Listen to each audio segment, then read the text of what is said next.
What do Matoran eat? Well, let's take a look at Ta-Koro today, the village of fire.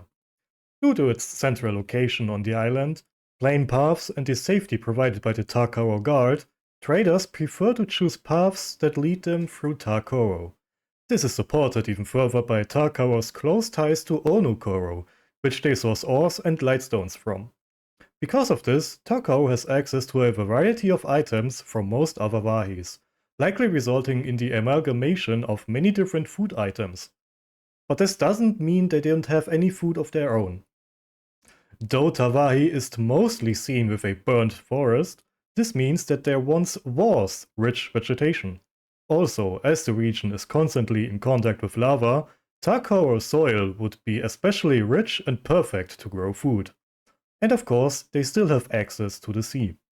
This means fish, of course. There's a lot of different things you can grow in volcanic soil, but one stands out: potatoes. Now let's start looking at imports. From Ta-Koro we get flour, which is dry and has a generally high shelf life, perfect to be exported. And of course, we can't talk about importing food without pointing out spices. Gawahi garlic powder, Lewahi black pepper, ginger, and parsley will be used in this dish. A surprising return will be made by coconut milk, which is either imported or harvested directly in Ta-Wahi. From their neighbors at Lewahi, Ta-Koro might also get an occasional shipment of mango and other fruits. And of course, we'll need oil. Lots of oil. Let's get cooking. At first, we wash the potatoes, cut them into quarters, and let them soak in warm water for a few minutes. While they soak, we cut the fish into finger food size, mix our spices with the flour, and batter the fish in the mix. Returning to the potatoes, we rinse them and let them dry on a cloth before giving them a good old deep fry. Deep frying is hot, dangerous, and it's a fire hazard. Perfect for Ta-Koro. We keep the temperature medium-high, which may result in soggy potatoes, but that's because this is just the first fry, only supported to cook the potatoes. We are in Ta-Koro. This stuff is going to be double fried. At least.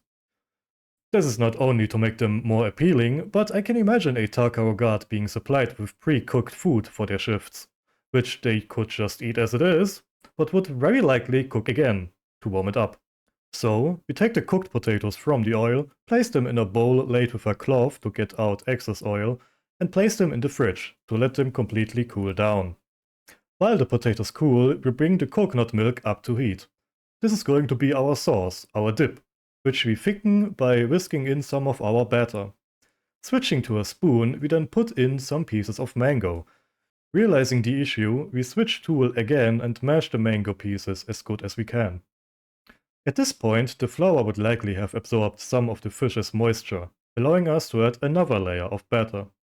The fish is then fried at high heat for about 3 minutes. After that, we crank up the heat to the maximum and give the cooled down potatoes an intense fry, to heat them up again and let them get crispy. Adding a bit of salt to the fried potatoes is optional, but very much recommended.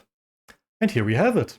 Ta-Koro fish with double fried chips and a coconut mango dip, served in the cooking pot of a Ta-Koro guard. How is it?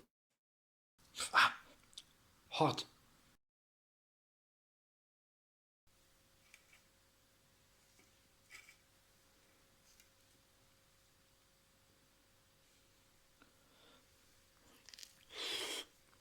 Still hot, but good. How's the fish?